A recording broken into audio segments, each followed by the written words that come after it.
Perkaka bercerita animasi dan lagu cerita rakyat Melayu.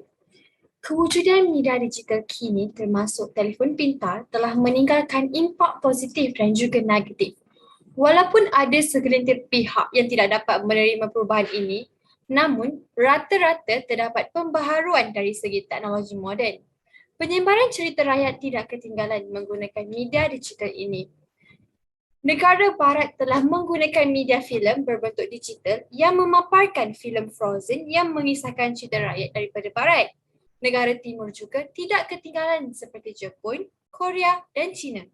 Jepun yang terkenal dengan cerita anime dan manga sentiasa mengingatkan rakyat mereka melalui cerita rakyat mereka. Malaysia juga tidak ketinggalan. Akan tetapi, cerita rakyat Melayu di Malaysia semakin dilupakan. Normaliza 2014. Aktiviti penyebaran tidak begitu aktif kerana setakat penerbitan buku cerita rakyat yang ditulis semula tidak begitu diminati masyarakat. Hal ini amat membimbangkan kerana majoriti cerita mengandungi nilai sosial dan nilai ini amat berguna untuk tujuan pengajaran dalam kalangan kanak-kanak. Oleh itu, wajar seperti penerapan pelbagai jenis multimedia seperti animasi dan lagu cerita rakyat diperkenalkan kepada masyarakat Malaysia. Seterusnya, kajian tentang cerita rakyat. Pada 2014, Normaliza ada menyatakan bahawa cerita rakyat Melayu semakin dilupakan kerana didapati tidak menarik minat masyarakat di Malaysia. Beliau juga ada memberi perspektif yang berbeza tentang cerita rakyat Melayu yang mana harus disebarkan melalui media digital. Hal ini memberi perangsang dan penerimaan positif apabila lagu cerita rakyat Melayu dicipta. Lagu cerita rakyat harus diperdengarkan supaya dapat menarik minat pendengar justeru memahami tentang jalan cerita tersebut. Normaliza Hasliza Roslina 2014 bersetuju dengan pendapat yang dikemukakan oleh Normaliza 2014 yang mana lagu cerita rakyat diterima kanak-kanak di sekolah malah melalui teknologi terkini. Cerita rakyat dapat diterima baik oleh semua golongan masyarakat. Normaliza telah mengkaji lirik lagu yang bertajuk Cendrawasih dan Pipit yang baik hati didapati. Dalam lirik tersebut memberi nilai yang baik hati, kasih sayang, ambil berat. Kajian juga mendapati bahawa burung pipit bertanggungjawab dalam menjaga anak burung cendrawasih sehingga boleh terbang. Kajian Normaliza ini hampir sama dengan kajian Arba'i, Nirafidah, Normaliza di mana cerita rakyat melalui lagu dapat meninggalkan kesan positif dalam kehidupan masyarakat. Malah, kanak-kanak gemar mendengar lagu atau cerita berbentuk digital. Kajian oleh Riha Sulong dan Normaliza 2015, Normaliza dan Nick Ismail 2016, Riha Sulong dan Normaliza 2017 didapati selari dengan kajian yang dijalankan oleh Normaliza 2014, yang mana lirik lagu cerita rakyat Melayu dapat memberi penjelasan yang mudah difahami tentang nilai baik hati. Hal ini dapat membuatkan pendengar berpuas hati dengan cara penerapan nilai tersebut. Kajian animasi cerita rakyat telah dilakukan oleh Normaliza, Awang Azman, Nick Rafida. Kajian ini membincangkan integrasi nilai dan budaya dalam animasi cerita rakyat Melayu. 10 animasi daripada Perkaka Bercerita telah dikaji dengan menggunakan 16 nilai yang disarankan oleh Falsafah Pendidikan Negara. Keputusan kajian mendapati bahawa setiap cerita yang dikaji mempunyai nilai yang boleh memberi pengajaran.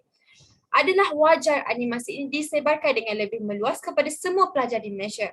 Hal ini kerana dengan adanya animasi cerita rakyat ini, pelajar akan merasakan proses pembelajaran yang berbeza daripada biasa. Mereka pelajari setiap hari. Keputusan kajian oleh Normaliza, Awang Azman, Nick Rafidah 2016 didapati hampir sama dengan kajian Normaliza, Nick Rafidah dan Awang Azman. Muhammad Firdaus dan Normaliza 2016 juga menyatakan bahawa nilai yang terkandung dalam cerita rakyat dapat memberi kefahaman yang tinggi terhadap kehidupan masyarakat pada zaman dahulu. Disuruh harus diikuti masyarakat zaman sekarang.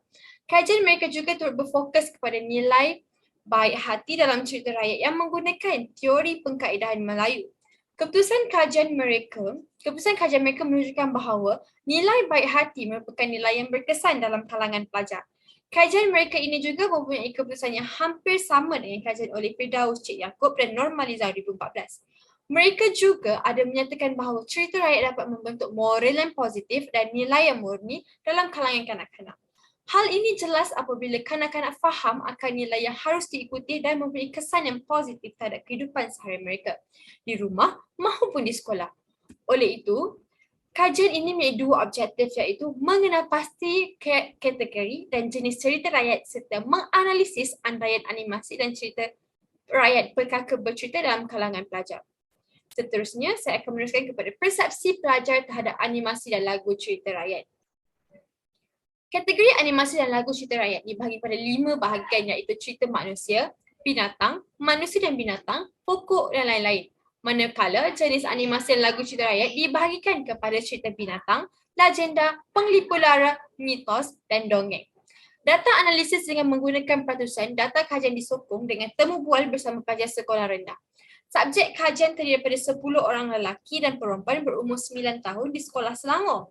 Pelajar dipilih secara rawak. Mereka didedahkan dengan aplikasi dalam talian animasi. Perkaka bercerita selama 4 minggu, mereka diberi peluang untuk memberi pendapat tentang persepsi mereka terhadap cerita, animasi dan lagu dan serta nilai. Mereka diberi masa selama 20 minit untuk membincangkan hal tersebut. Perbualan dan perbincangan pelajar direkam dan dianalisis dengan menggunakan teori analisis wacana. Terdapat 3 elemen wacana, iaitu kandungan, konten, konteks dan andaian. Kandungan menjelaskan tema. Selain itu, 14 daripada 3/3 animasi dan lagu cerita rakyat bersamaan 42% dikategorikan di bawah cerita binatang. Hal ini jelas apabila binatang yang dijadikan watak utama yang selalu ditemui pada zaman dahulu. Malah, kesemua binatang itu juga terdapat pada zaman sekarang dan masyarakat dapat membayangkan rupa sebenar binatang tersebut.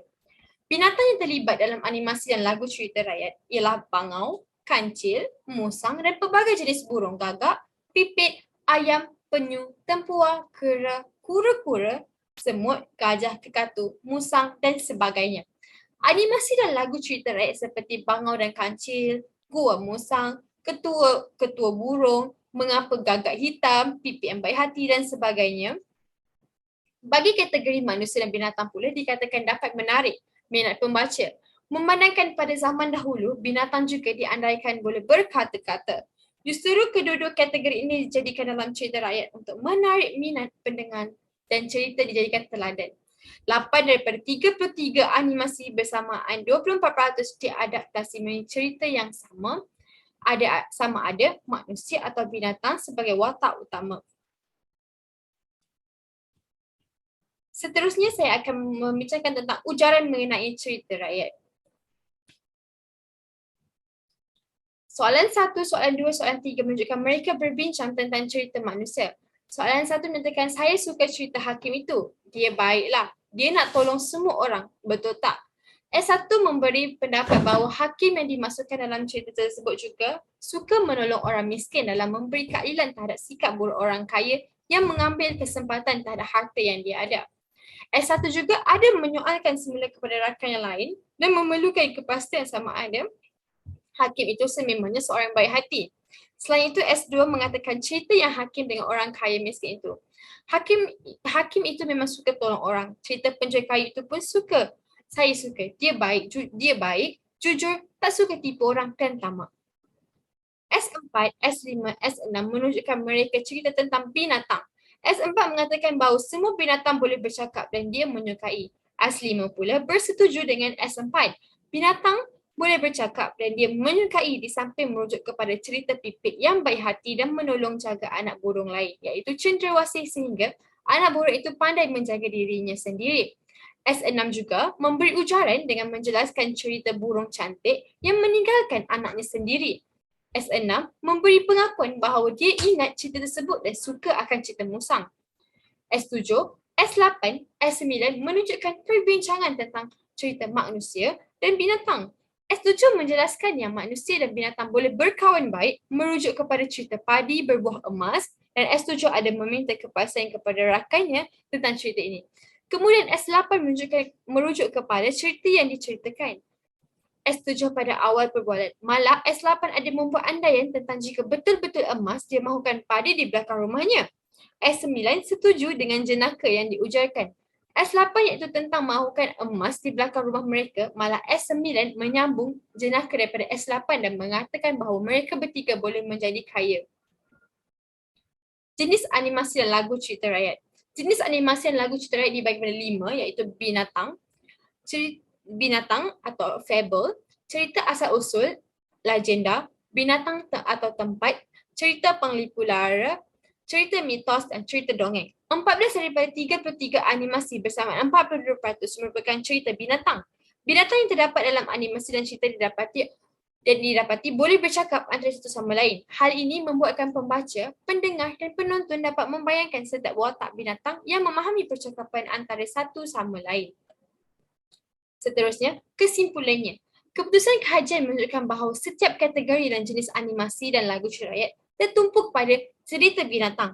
Keputusan ini disokong dengan pandangan pelajar dan jelas terbukti mereka boleh menerima keujian cerita rakyat. Keputusan kajian juga menunjukkan bahawa animasi dan lagu cerita rakyat sangat menarik dan aplikasi telefon pintar merupakan media yang boleh digunakan oleh setiap lapisan masyarakat. Hal ini memberi kesan positif terhadap tujuan memperkenalkan animasi dan lagu cerita rakyat ini. Keputusan kajian juga mendapati bahawa pelajar lebih menikmati kategori binatang kerana gemar melihat animasi binatang dan juga kagum dengan animasi cerita rakyat yang boleh bercakap. Kajian ini memberi manfaat kepada banyak pihak terutamanya Kementerian Pendidikan Malaysia dalam mengambil cerita rakyat sebagai bahan bacaan wajib dalam kalangan pelajar. Selain itu, pihak sekolah juga membuat pelbagai aktiviti dalam menyebar dan memberi kesedaran tentang kewujudan cerita rakyat dalam kalangan pelajar. Aktiviti seperti pertandingan drama, nyanyian, kuis dan sebagainya boleh mencetus semangat pelajar dalam mendalami cerita rakyat. Walau bagaimanapun, nilai sosial juga boleh diterapkan dengan membincangkan nilai dalam cerita rakyat. Boleh difahami dengan mudah. Ibu bapa dan pelajar juga digalakkan mendengar dan menonton animasi dan lagu cerita rakyat seperti mereka boleh memahami budaya nenek moyang mereka, justru mengambil nilai sosial sebagai pengajaran dalam mengharungi kehidupan seharian. Adalah diharapkan supaya kajian akan datang dapat memberi tumpuan terhadap analisis wacana bagi setiap animasi dan lagu cerita rakyat. Sekian, terima kasih.